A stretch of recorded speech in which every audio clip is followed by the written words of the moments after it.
सुप्रभात मित्रों। उदित होते सूर्य की रश्मियाँ आपके जीवन को आलोकित करें, यही शुभकामनाएं लेकर एक नई कहानी के साथ मैं हूँ अनुभव। आज की कहानी हमें ये संदेश देती है कि हमें सबसे ज़्यादा ध्यान स्वयं को जानने समझने पर देना चाहिए। सोहम शिवोहम, सब समझ की ही बात। एक भिखारी था, रेल के सफ़र में भीख मांगकर अपना गुजारा किया करता था। एक दिन उसे एक सूट बूट पहने सेठ जी दिखे। उस भिखारी ने सोचा कि यह सेठ जी अमीर लगते हैं, मुझे अच्छे पैसे देंगे। वह उनके पास गया और भीख मांगने लगा। भिखारी को देखकर सेठ ने कहा, तुम हमेशा मांगते ही रहते हो, क्या कभी किसी को कुछ देते भी हो? भिखारी बोला, साहब मैं तो खुद भिखारी हूँ, मेरी इतनी हैसियत कहाँ कि किसी को कुछ दे सकूँ। सेठ जी बोले, जब तुम किसी को कुछ दे नहीं सकते तो तुम्हें भी मांगने का अधिकार नहीं है। मैं तो एक व्यापारी हूँ और लेन देन में विश्वास रखता हूँ। अगर तुम्हारे पास भी मुझे देने के लिए कुछ है तभी मैं तुम्हें कुछ दे सकता हूँ। ऐसा कहकर सेठ जी अपना स्टेशन आने पर उतर कर चले गए। इधर भिखारी सेठ जी की कही बात पर विचार करने लगा। सेठ जी की कही बात उसके दिल में उतर गई। वह सोचने लगा कि शायद मुझे भीख में इसलिए ज़्यादा पैसे नहीं मिलते क्योंकि मैं इसके बदले किसी को कुछ देता नहीं। बहुत सोचने के बाद भिखारी ने निर्णय लिया कि अब जो भी व्यक्ति उसे भीख देगा बदले में वह भी उसे कुछ ना कुछ ज़रूर देगा। लेकिन वो सोचने लगा कि जब वह खुद भिखारी है तो लोगों को क्या दे सकता है। ऐसा सोचते सोचते रात बीत गई। दूसरे दिन जब वह स्टेशन पहुंचा तो उसकी नज़र स्टेशन के आसपास के पौधों पर पड़ी जिन पर फूल खिल रहे थे। उसने सोचा कि लोगों को भीख के बदले फूल दूंगा और थोड़े से फूल तोड़कर अपने झोले में रख लिए। अब जब भी उसे कोई भीख देता वह उसके बदले एक फूल दे देता था। उन फूलों को लेकर सब बहुत खुश होते। वह रोज ऐसा ही करने लगा। उसे एक आत्मिक सुख मिलने लगा। एक दिन ट्रेन में उसे वही सेठ जी मिले जिनकी वजह से उसे भीख के बदले फूल देने की प्रेरणा मिली थी। वह तुरंत उनके पास गया और बोला कि आज मेरे पास आपको देने के लिए कुछ है, आप मुझे भीख दीजिए, मैं आपको उसके बदले फूल दूंगा। सेठ ने उसे कुछ पैसे दिए और बदले में भिखारी ने उन्हें फूल दिए। यह बात सेठ जी को बहुत अच्छी लगी।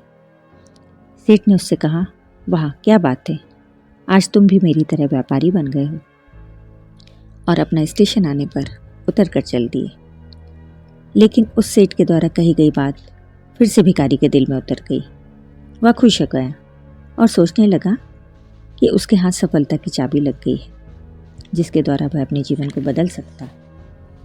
अति उत्साहित होकर वह जोर जोर से चिल्लाने लगा, अब मैं भिखारी नहीं, मैं भी एक व्यापारी हूँ, अब मैं भी अमीर बन सकता हूँ। लोगों ने उसे देखा तो सोचने लगे कि शायद यह भिखारी पागल हो गया है।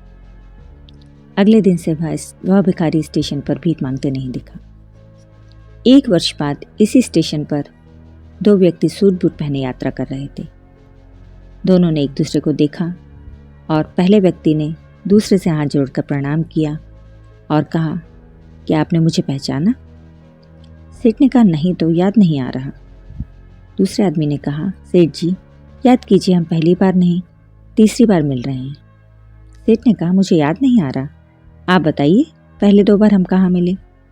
अब पहला व्यक्ति मुस्कुराया और बोला कि पहले दो बार भी हम इसी स्टेशन पर ट्रेन में मिल चुके हैं। मैं वही भिखारी हूँ जिसको आपने पहली मुलाकात में बताया था कि मुझे क्या करना चाहिए और दूसरी मुलाकात में बताया कि मैं वास्तव में कौन हूँ। नतीजा यह निकला कि आज मैं भी फूलों का बहुत बड़ा व्यापारी बन गया हूँ। आपने मुझे पहली मुलाकात में प्रकृति का नियम बताया था कि हमें तभी कुछ मिलता है जब हम कुछ देते हैं।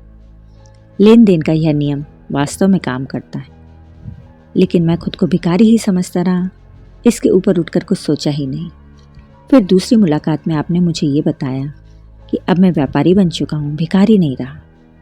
तब मैंने निश्चय किया कि जीवन में कुछ हासिल करके ही रहूँगा और काम में लग गया। नतीजा आपके सामने है। मैं आपका बहुत आभारी हूँ। जब मैंने स्वयं को भिखारी समझा, मैं भिखारी ही रहा। जब स्वयं को व्यापारी मान लिया तो व्यापारी बन गया। इसीलिए हमें भी स्वयं को जानना चाहिए, अपने अंदर की शक्ति को पहचान कर उसके अनुसार कर्म करने चाहिए। फिर जीवन में हम भी सब कुछ हासिल कर सकते हैं। आप सभी का बहुत बहुत आभार। मिलती हूँ अगले शुक्रवार सुबह 7 बजे फिर एक सकारात्मक सोच के साथ। जय श्री कृष्ण।